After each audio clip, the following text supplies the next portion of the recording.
Hey guys, so we've talked about how to curate posts and post to your stories on Instagram and Facebook. And today I want to talk about what to do with the people that are viewing or liking your posts. Like, what do you say? What do you do to not sound so awkward? But don't worry, we're going to take care of all of that today. So as Beachbody coaches, I like to think of us as detectives.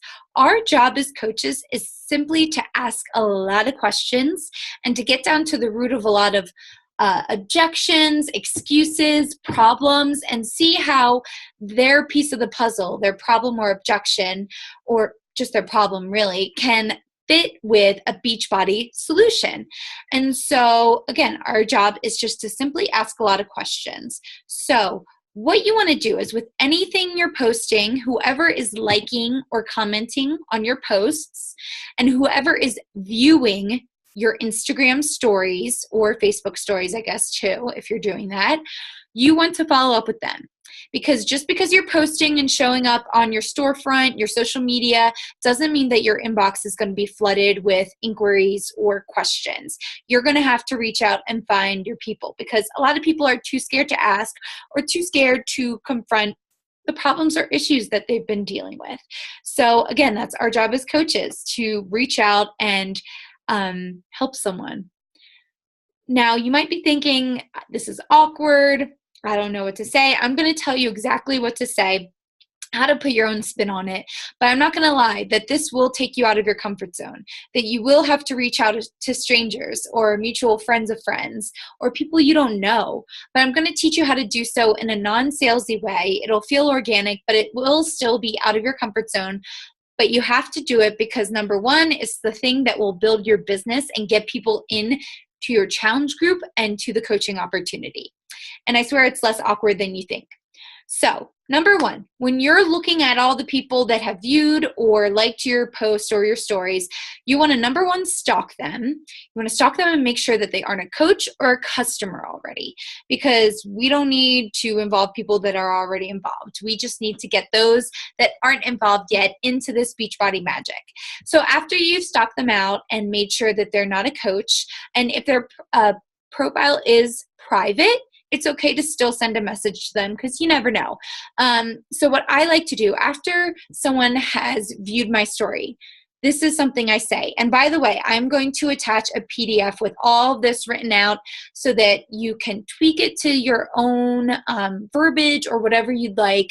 And so that you can, what I do is I copy and paste this into my notes on my phone. And these are things that I'll say very often to people that have watched my stories. I'll say something like, thanks for watching my stories, girl. I always wanted to reach out and see if you had any interest in my fitness community or what I do as a coach. Or maybe you're just being super supportive, which is awesome too. And usually people will say something like, oh, thanks, I'm motivated. Like it could go one or two ways. They could say a fitness thing or say they watch me for motivation or they need help with health and fitness. Or they can say, Jack, I just think you're funny. And I just like watching you and the mountains that you live in Wyoming. So like, what do you do with that when they didn't bring up health and fitness or the coaching opportunity or anything like that? Again, our job is to ask questions so that if they say, Jack, you're just funny, I like watching your life in Wyoming, I'm like, thank you so much. Like, I love it here. What are your current health and fitness goals? Like, I'll just simply ask a question like that and like get to the point, or ask them how their summer is, or ask them what their goals are in life.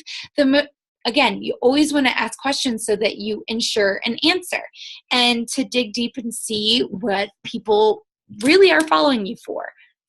So that is something that I'll always say to people that watch my stories, to people that like my posts. I'll say, hi, girlie, I see you've been liking my posts. I always wanted to reach out and see if you'd be interested in my fitness boot camps or what I do as a coach. Or maybe you're just being super supportive. Either way, I'd love to know more so that we can help each other out. Very similar to the blurb that I just said about people that watch your stories. But this is what I send to people that like my posts. And again, the same thing. I'll just keep asking questions, keep trying to find out what the problem is, what they need help with, what they need to be inspired to do. And then once we have a little rapport and a back and forth of like communication, I say, okay, so what you're telling me is this, this, and this. based on what you're telling me, I feel like you'd be perfect for my online nutrition and fitness bootcamp, or maybe the coaching opportunity. Would you like to learn more? Again, you end with a question.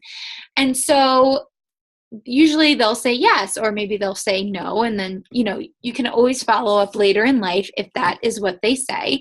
But if they say yes, then I will, if they say yes and it has to do with our challenge group, I will say, great. Let me see. Sorry.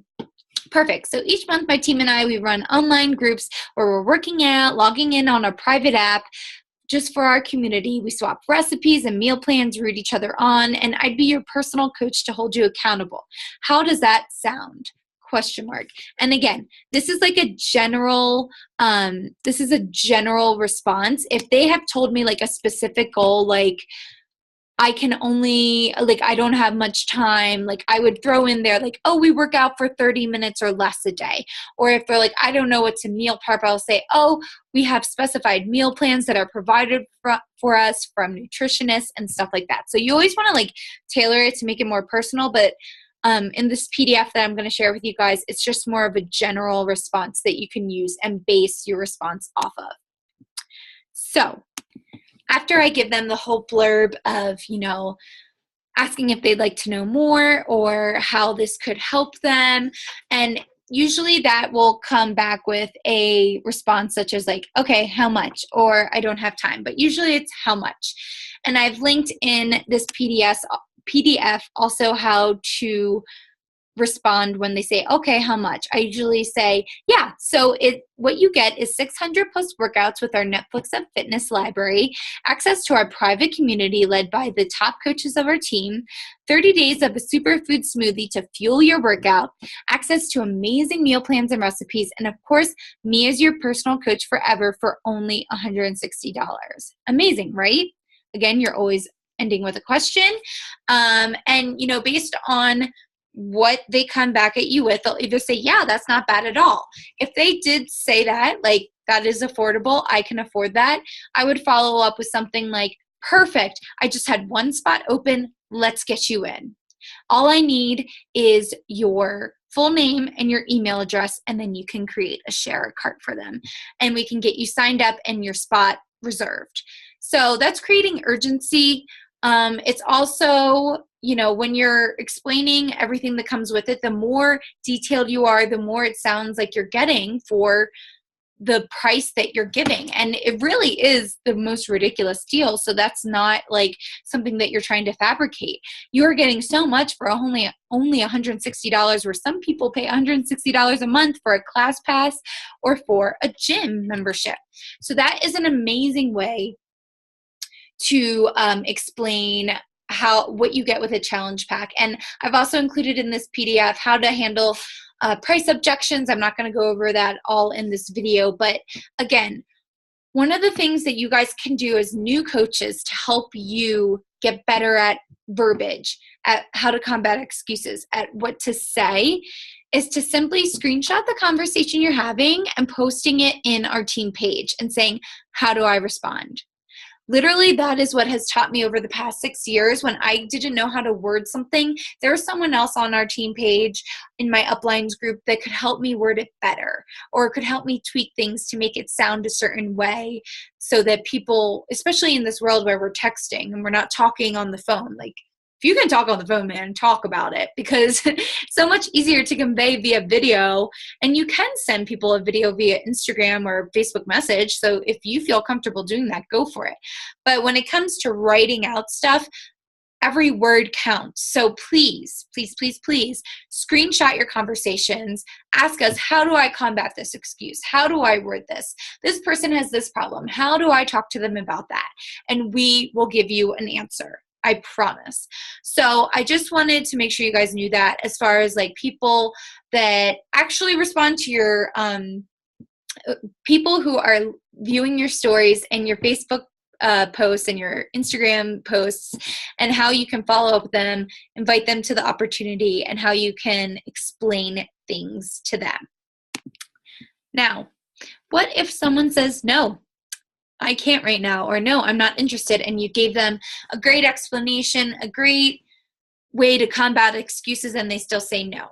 That is okay. In sales and in Beachbody, we like to say no is really not right now, because that's usually what it is, that people just aren't ready to commit, and you have to meet people where they are. So if they can't meet you and they're not ready to commit, you have to respect that. But there is fortune in the follow-up. You must follow up with people, and that doesn't mean you follow up a week or even 2 weeks later. You follow up maybe monthly, but I included a video in this PDF that goes over, or with this post that goes over a few tracking ways to track your Beachbody business. I personally write down everyone that I've ever talked to or has responded to me in a message. And I have a follow-up system for all of them. And I use Google Streak. And Melanie Mitro, the top coach in our company, does a great job of explaining how she uses Google Streak. So I included a video in her tutorial because it's much better than I could ever make a video about Google Streak. But you could do something as simple as pen to paper. You just have to remember to look at your paper and follow up with the people that you've talked to in the past. But yeah, guys, when it comes to these new conversations that you're starting with people that have viewed your stories or liked your posts, it's a numbers game. You're going to have to, after a certain amount of time, it's going to be a lot of the same people liking your posts or watching your stories. And you're going to kind of run out of people, or you're going to feel like you ran out of people. But guess what? We're now live in 3 countries. We got a lot of people that we can help. So what you do after you feel like you've tapped out of your market is you have to go find even more new people. So that means on Facebook, going through friends of mutual friends and friending them and sending them a message just saying, hey, I love that video of the dog you posted. How have you been? Or like just messaging random people that you find on Instagram through different hashtags. Research the hashtags that you're using with your posts and find new people that aren't involved with Beachbody. Message them, comment, interact with them. You have to put yourself out there and interact with new people if you expect to build new relationships. So yeah, once you've tapped out of the people, once you've talked to all the people that have liked or watched your stories, you have to go find more new people. And I'll make sure to attach more videos with this post so that you know how to do so. But it really comes from stalking and browsing. I'll be quite honest. And you might be asking, as a new coach, how many people should I be reaching out to each day? And I don't just say people, but I should say new people should I be reaching out to each day. As a coach, making a pretty decent income as a side hustle, I try to make 20 new connections, new messages each day. And then I do a bunch of follow-ups each day that thankfully are organized thanks to using Google Streak. But I would say as a new coach, it should be 5 to 10 minimum new people that you're talking to each day. And when you guys get into the groove of it, it's really not going to be a lot. And that's a minimum, and you should want to do more if you want to grow this business into whatever income you want to, because we can't control people saying no. We can't control people having objections and not wanting to do this yet. But what we can control is how many new people we're talking to, who we're reaching out to, getting creative, finding people through hashtags, through locations, through friends of friends, and messaging them and simply building relationships and doing the detective work. That's all we can control. So if you're frustrated and you're not seeing people commit the way you want to, you need to up the numbers. And, a lot of the top coaches, they're doing 30 to 60 new messages a day, possibly. So whatever it is, there's always a way to do more and to be in control of the things that we can control. So I hope this was helpful. If you guys have any questions, please comment below, and we're more than happy to help. But make sure to get those new conversations out there. Post your work in our team page so that we can help you help critique your wording or help you combat an objection. And I'm so excited to see the conversation that you guys are going to have. Thanks.